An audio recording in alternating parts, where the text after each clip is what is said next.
to give you 5 quick items to make sure that you get the maximum result. Real simple. I'm going to do it real quick because we got to finish.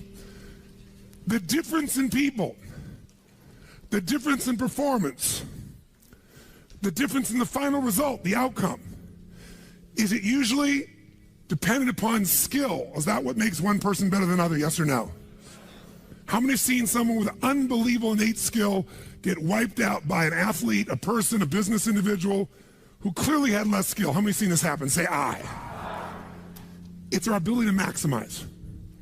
We said on day 1, leaders are what transform organizations. You want to grow this company, you want to transform this company, leaders do it. A leader doesn't mean everybody else follows you. It just means that you have a higher what? A higher standard than anybody else does. What'll make you the leader is when you have a higher expectation, not of other people. Anybody can do that. Of whom? Of yourself. So if you want to know what does it take to take things to the highest level, what's going to take to change my business permanently, not temporary, you can go home and you can install some of these strategies, skills, tactics, tools, insights, and see a significant change. But if that change is going to be a lasting company of value that keeps growing, then the things you've learned here have to become the standard for your organization, not something you did for a period of time. Whenever you look at somebody and say, why are they more successful than anybody else? It's always because of step 1, they've raised their standard. If you go back home and you want to change your life in any way, personally, professionally, or your company, as boring as it sounds, as stupid as it ain't it sounds, you might say, I spent all this time, this energy, this money, and you're going to tell me to raise my standards? Yes. Because even though that's not sexy, it is the only thing that creates lasting change. You can go on a diet and you can lose weight, but what will that person eventually do? They'll go where? Back, unless they raise their standard. Now that sounds so trite and stupid and positive thinky or old school, but the truth is it's the truth. So maybe I can language it in a way that's more compelling to you or more simple. What does it mean when we say raise our standards? It means you turn your shoulds into musts. The difference in people is that they turn their shoulds into musts. The things that you used to say I should do, you do your shoulds when it's convenient, when it's comfortable, when it goes your way. But when something is a must, not to other people, but a must to you, do you find the way to get it done, yes or no? So the difference in people is what's their must, or another word for that is what's their standard. Every person in this room right now, our bodies are a reflection of our physical standards. They are not a reflection of our desires. Most people have a desire for more energy or a better body or a stronger body or a more fit body. We don't get our goals, we get our musts. The ones that are the musts become how you are. And guess what? It shows up in your rituals. When it's a must, you have different rituals, different things you do consistently when you must have your body a certain way than you should or you'd like to or you ought to. How many follow what I'm talking about here? Say aye. So whether we want it or not, the only way to change your body long term is change what the must is for you. Now, I'm not telling you what it should be. Who the hell am I? I'm just saying maybe it's time for you to take a look. Because many times you set the standard a long time ago, or you lost the standard completely because most of us base our standards by our environment. Who you spend time with is who you tend to become. So if everybody around you is gaining a little weight, or everybody around you is, constantly tired, after a while, even if you had high energy, you don't want to make fun of them or tease them or make them feel bad. So gradually, subconsciously, you lower your own standard just a little bit. And that little bit is that old metaphor, overused but true. You take a frog and put him in boiling water, what's he going to do? Jump right out. But if you put him in and turn the water up real slowly, over time, it'll boil to death. That's most people's lives, isn't it? And it's usually because you haven't remembered the power of who you spend time with. Who you spend time with is who you become. So one of the things that's great about this 5 days is you found people from all over the world who are all absolutely committed to go day and night and day, literally, sometimes with food, sometimes without, but whose standard was, I am here to maximize who I am, what I'm about, what I'm going to take home, what I'm going to create. That raises your game. Remember, play against somebody you're better than, your skill's going to go down. Play against somebody better than you, just to stay on the court, the game has to go up. Want to change your life? Raise your standard. Want to Raise your standard the most, get around where it's better. Surround yourself with people playing the game much higher than you are. So just to be around them, your game has to rise. That's part of what we try to do. When we come into a company, we create that by raising the standard amongst them. Or you got to do it by yourself, but you got to do it. How many agree with me on this? Say I. And it starts with whom? It starts with us. So raise the standard. I remember when I met Michael Jordan for the first time, and it was while he was still with the Bulls. And I asked him, I got a chance to do some coaching a bunch of people, and I think I introduced him because of this. And I said, Michael, I said, how is it you do this? I mean, you're the best that's ever lived at this stage. Got to ask the same question of Wayne Gretzky. And interesting, Wayne Gretzky, I had read someplace and he gave me the same answer. I asked him the same thing. You're not the fastest. You're not the strongest. You're not, you don't, how is it you're the great one when you're not the fastest, the strongest, the quickest? And he said, well, Tony, I appreciate the compliment, but he said, I think one of my advantages is most people skate to where the puck is, and I skate to where the puck is going. The power of what? Anticipation. He knows the pattern. With Jordan, his standard was, I asked him, he said, Tony, everybody, I said, what makes you the best? Is it natural ability? Is it talent? Is it skill? Is it God-given? Is it strategy? What is it? He said, Tony, I think I can say this to you without it sounding like hyperbole. He said, I have got unbelievable natural skills. But he said, study my history and you'll know why I am who I am. I did not make the high school varsity team when I was a sophomore in school. High school, I got cut. He said, I had a lot of natural talent, but the greatest gift of my life was a coach who said, you're not on the team. And I looked at him, I laughed at him. I said, you got to put me on the team. I'm the most talented guy out there. He said, no, you're not. He said, you have a lot of natural talent, but you have no heart, no absolute commitment, no real drive. You're not on my team. And it just crushed him. And finally he negotiated and he said, look, you want to be on my team next year? Simple. Meet me every morning before school for a one-on-one practice, and I'll take this raw talent and I'll teach you discipline. I'll show you how to raise your standard. And if you show up the whole year, I'll guarantee you a spot next year. And if you don't, probably the same outcome's going to happen when you try out next year. He couldn't believe it. And guess what? Most people don't know. Michael Jordan got up every morning and drilled and drilled and drilled and didn't get to be on the team. And next year he was on the team, and he was not only good, he was great. Guess when his career exploded? When he lost again, championship to Detroit. And he was on the bus. He said he was crying in the back of the bus, physically crying, pissed off at all the other players that they hadn't done their job. And something inside of him snapped and realized, crying, whining, blaming everybody else is not the problem. I need to raise my... Because he realized that's what did it for him originally. And you know what he did that year? He lifted weights like never in his entire life. He decided he was going to dominate every person, every floor, every place, every spot in the country. He's going to be stronger than anybody. He practiced like he'd never practiced in his life. And oh, by the way, he won how many NBA championships? How many in a row? 3. Retired, came back and won how many in a row? 3. Never anybody in history would even dream of such a thing, especially after retirement. That's the power of raising your standard. But guess who he competes with? Michael told me one time, he goes, Tony, if I competed with other people, I wouldn't be who I am. He said, my competition is with the best I can be. They're trying to compete with me. That's why I beat them. Because they're competing with where I am. But I'm competing with where I can be. Think about that mindset. Think how your life would be different if you raised the standard of what you expected from yourself, not your people, yourself, to that level. How things could shift. It's all about changing your shoulds to musts. It's all about going back and saying, this is how it's going to be. It's like when Gary Vee was here and he was guys were saying, man, I'm working so hard, man. I work from 9 to 6. He goes, yeah, what are you doing from 8 to 2? 8 p.m. to 2 a.m. That's when you master your craft. I always say to people, it's what you practice in private that you'll be rewarded for in public. People say, oh my God, you have this great ability, this great skill. They didn't see all the hours. This class, this course, I know tons of the stuff like the back of my hand. But if you talk to my team who's exhausted, they'll tell you we're up to 4 a.m. almost every night. To be able to figure out how to provide for you a life cycle and get it to be real so you can think about Nike and give you accurate information about when did they really get to young adult, when they fall down. We had to make phone calls, read financials, do all kinds of stuff. We did all that stuff. We were doing all these things and we've accomplished so much, and I figured out how to make it even better. That level of commitment is what makes you great at what you do and gives you that little edge that makes you stand out from everybody else. And that standing out is what makes somebody absolutely own an industry or brand themselves like nobody else in the world. That process is what this is about.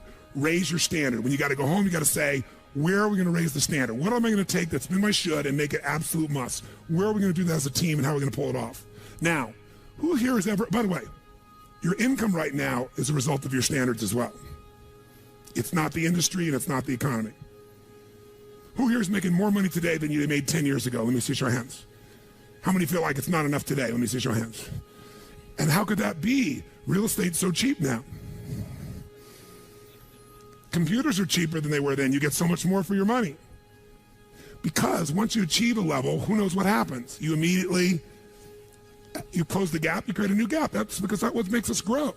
Who's willing to go back to where you were 10 years ago? Not many. Some of you would be because it's gotten worse in the last 10 years for you. But the majority, there's no way. See, once you're fortunate enough, if you don't like cleaning house, once you're fortunate enough to have somebody clean your toilets, you will not be doing that again. Unless you like that. You'll find somebody who loves cleaning toilets and you will pay them handsomely. Because now to go back and do that, once you've had the privilege of not having to do that, it's a different game. It's a gross metaphor, but who gets what I'm talking about here? Say I. Once you have a must, you find a way to get to it. Every one of you in this room is earning what you must earn, not a dime more. Don't get me wrong, you might have big goals, big desires, but it's not a must for you. Because even when the economy crunches, if it's a must, you will find the way. How many agree with me on this? Say I.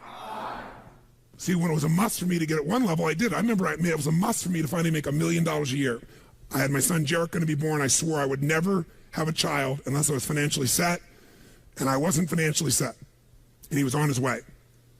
I went from $38,000 a year to making $1 million a year in the next 12 months. That was all BS. In my head, I thought all my growing up, all the pain was because my parents fought because there was no money. They would have fought anyway. Because I believed that, though. I raised the standard, made it happen. And then I made $1 million a year for 7 straight years. Even though I built 5 more companies, even though I was helping more people, I made the same amount of money. Guess why? That was my must. At some level above that, seemed greedy. Now, it wasn't like I had this incredible lifestyle. I owned a magical home. I had this place called the Del Mar Castle overlooking the ocean in Del Mar, California. But I was on the road, staying at the Ramada Inn in Milwaukee with shag carpeting and smelly, dead animals on the wall on my birthday. And my maid, she's back at home in the castle going, "Oh, Mr. Robbins, happy birthday. Oh, I can't help thanking you. It's so wonderful. Oh, Mr. Robbins, it's so beautiful here. I was sitting out in the jacuzzi overlooking the ocean. Oh, yes. Oh, I've lost 22 pounds. I can't tell you. It's been so amazing. I get on your Stairmaster and I watch Oprah. I love your gym, Mr. Robbins." And I'm thinking, she's got a multi-million-dollar lifestyle. How many can relate to this in some way, right? So I went from 38,000 to $1 million because I changed my income. It became an absolute what? It was nothing about money. It was about growing. Because I knew to make more, I'd have to help more people. I'd have to expand. And I came with this goal. I wanted to feed all the people in San Diego that were homeless. First, my goal was 1/3 of the homeless people. And then my goal was everybody. I said, if I can go from 38,000 to $1 million, I should be able to go from $1 million to $3 million in 3 years. And I did it in 12 months. I found the why. I found the reasons. I got a different RPM. But it became a must for me, not a should. You're meeting your must, my friends. Maybe it's time to change your must. Some people's must is to survive. Some people's must is to be okay. Some people's must is to have freedom. Some people's must is to have more than they could possibly spend. Some people's must is take care of everybody around them. Whatever your must is, you're going to get it. When you leave here, get clear on your must. Or raise your what? Step 2, real fast. I'm going to do it real fast. Who here's ever raised the standard and you get out there and you go, I'm going to go do this, and I'm committed. I'm going to change this. I'm going to make that happen. I'm going to lose 50 pounds. I'm going to take my company to the next level. And you're all excited. And then all of a sudden this voice in your head goes, who are you kidding? Who's ever had one of these? Raise your hand. Say I. So once you raise your standard, you got to get certainty behind it. You can sustain it. And that means you got to change your limiting beliefs. You got to change your limiting beliefs. And who has limiting beliefs, by the way? Who? Everyone does. So you got to become aware of it and you got to destroy it. Now, how to do that? Honestly, if you've been to the UPW, you know how. If you haven't, come join me in San Jose or someplace else. And who has limiting beliefs, by the way? Who? Everyone does. So you got to become aware of it and you got to destroy it. Now, how to do that? Honestly, if you've been to the UPW, you know how. If you haven't, come join me in San Jose or someplace else and come through the experience. When you change your limiting belief, everything changes. Because as you believe, so is it done unto you. If you believe you're right, or you believe you're wrong, you're right. Because whatever you're certain about, you find a way to support it. I always teach people to exercise. Try this, and if you know it, do it fresh. Look in this room real fast for everything that's brown in this room. I'm going to give you a test. What's brown? Quick, look for brown, look for brown, look for brown. Brown hair, brown clothing, brown. Close your eyes. Tell me everything you saw in this room that's red. Raise your hand if you see more brown in your head than red, and say I. Open your eyes. Now look for red, look for red, look for red, look for red, look for red, look for red. Look everywhere for red, look for red. Raise your hand if you found more red this time. Raise your hand, say I. Why? Because you're looking for it. Because whatever you focus on, you'll find. In fact, you'll find stuff that's not there. How many saw beige, called it brown just to feel successful? How many saw burgundy, called it red just to feel successful? See, once you believe something is a certain way, out of your need for certainty, you'll change things to meet that belief. Let me show you in 2 seconds flat why the rich get richer and the poor get poorer. I call it the success cycle, real fast. Draw yourself 4 squares, put them up on the screen here. You'll see, as I do this, take a quick look. You'll notice you've got the word potential up in the left-hand square. Up in the right-hand square is the word action. Bottom right is the word results. Bottom left is the word belief, or another word for that would be a sense of certainty. Potential, action, belief, results. And notice there's arrows in a clockwise fashion where they just keep feeding each other over and over and over again. So again, it's potential, action, results, belief, or another word for that would be certainty. Now, do you ever notice how rich people tend to get richer and poor people to get poorer? And I don't just mean rich in financial terms. I mean people that are rich emotionally. Do you ever notice how happy people tend to get happier? And depressed people tend to get more depressed? How many found this to be true? Say I. It's because the power of momentum and what I'm about to show you. So let me show you something here. What's the potential of any human being? You tell me, quick. Unlimited. Do most people's results reflect that true potential? Yes or no? No way. Why? Because most people aren't taking enough what? But is it possible to take a lot of action and still get lousy results? What if you got a salesman that works for you and they walk out and they knock on 100 doors and they say, you wouldn't want to buy anything from me, would you? Or they don't say that verbally, but they say it non-verbally. Is that going to affect their results? Yes or no? So it's not enough even to take enough action, because when we believe it's not going to work or we're uncertain, does that affect how much of our potential we tap? Yes or no? See, if you don't think it's going to work, you're not going to put out a bunch of your energy when you think it's going to fail. And by the way, when you're not sure, you tap little potential. Do you take little or a lot of action? When you're not sure, when you think it's not going to work, do you take massive action or little action? Now, when you take little potential with little action, what kind of results do you get? Little lousy results. And when you get lousy results, what does that do to your belief? You go, see, I told you it wasn't going to work. Told you it was a waste of time. And then, by the way, when you have less belief, how much more potential do you take? More or less? If it's possible, you tap less potential, more or less action. Less. And what happens to your results? They get even what? And now they got worse results. What does that do to your belief? And by the way, now you see the current economy. Isn't it true? Everybody out there is going, oh my God, the results are so bad, it's going to get worse in the future, so I better pull in my horns, there's less potential, so I'm not going to push as hard. I'm not going to take much action. Oh my God, I'm getting lousy results with little potential action. Oh my God, it's going to get worse. That's what creates a recession, depression, whatever you want to call it. How do you change that? By the way, can it work the opposite direction? What would happen if something inside you gave you so much certainty inside of you that you felt absolutely certain that recession was your friend, that the worst economy for you was the greatest time on earth, that all you had to do was manage your state and apply your fundamentals and immerse, stay coached so you don't get off target, keep taking action, and you could own your business and you go to other people's businesses? How many believe that, by the way, now? Say I. When you have that kind of certainty, are you going to use more of your potential when you go home or less? Which one, my friends? Are you going to take less or more action? When you are certain and you use lots of your potential with massive action, what kind of results do you get? Massive action gets massive results. What kind of belief do you get now when you get better results? You go home, you use your core story. You go home and you take one of these techniques, you get a different response. You go home and you stimulate a new source of profit or income. You go home and you add a service. You go home and do anything. And it works. Your brain goes, yeah, it works. Now, by the way, at Home X, we went in there. Thank God we went in there because they took our stuff and it looked like it wasn't working. Do you remember that? Yes. Because some people there didn't want the change to happen. So we had to dig in and find out it was working. We knew you can't take action. You can't sow that seed and reap nothing. So we uncovered what was really going on. You're going to have to watch for the same thing, depending upon the size of your organization. But bottom line, when you get great results, belief gets stronger. Now you're totally certain. Are you going to use more or less potential, my friends? Which one? More. You're going to take even more what? Going to even greater what? Even more certainty. And now what happens to your business? Boom, boom, boom, boom, boom, boom, boom. And now you have a different momentum. And so your economy does not have to reflect the economy. You get to create your economy. You get to decide whether you freeze to death or ski or snowboard. It's winter, but you can have the best time of your life. It could be a sunny, beautiful, magical time. But what you got to do is you got to manage this process. In order to do it, you got to change your limiting beliefs. And this week has been about doing that by giving you so many tools and examples that you'll be immersed. But I promise you when you go home, all this is going to be tested. A, because all the stuff that's waiting for you after being gone for 5 days. B, all the people there you work with, their limiting beliefs, whether you have one employee or two because you're an army of 1 or 2 people, or whether you got 10,000. And so you have to be able to implement. This, by the way, I'm not here to sell you, bring us in if we can help.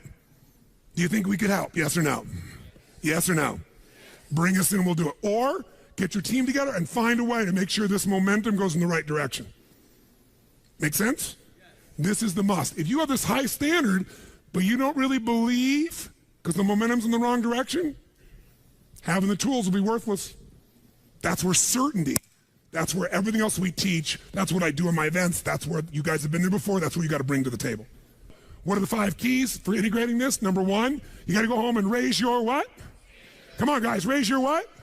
Which means turn your shoulds into. Step number 2, you got to go out and change your limiting what? Find anything that's limiting you and destroy it. What's the fastest way to destroy it? You can do it very quickly by producing the results in your mind over and over again. Or, why do you think I get people to walk on fire? Because they think it's impossible. When they walk in this fire, mentally you might say, oh, I can do it. But when they get in front of that fire and it's 2,000 degrees burning hot coals, it gets their full attention. And suddenly they have a state change. And when you get yourself in a state where you can storm through fire, it's not about fire walking. The state you're in to get yourself to walk across fire is the metaphor for anything that used to stop you, the fire of your life. And by the way, when you cross fire and you're on the other side doing something you once thought was difficult or impossible, it's that easy, your brain goes, what else can I do that I thought was impossible? It's unbelievable. It's not intellectual, it's emotional. Plus, after fire walking, cold calling is not a problem. You get the idea, ladies and gentlemen? All right? So what we're really talking about here is changing your beliefs. Now, here's the 3rd key. If you're going to get maximum results, you got to model what works. We brought you for 5 days and nights here, models of what works. Go back and get them. Now, here's where the challenge is. How many got tons to do in your normal list of things to do when you go home? How many got a lot to do? Say aye. How many have a lot of outcomes you got to go after? Say aye. How many have the same amount of time you had before? Say aye. So in your business, if you need something to get done, you get it done because it's an absolute what? Or you hire someone to get it done. Hire us, hire someone else, get somebody inside. But are these things you're going home with musts or shoulds? Which one? Do whatever it takes. You say, I don't have the money. You don't have the money not to. Forget us. Hire somebody as an individual who knows what they're doing and put them in there. Leverage yourself. The only way you're going to get the game bigger is by taking a little bit of what, my friends? Risk. But that means get yourself some resources. Be resourceful enough to get the resources. What's great about this?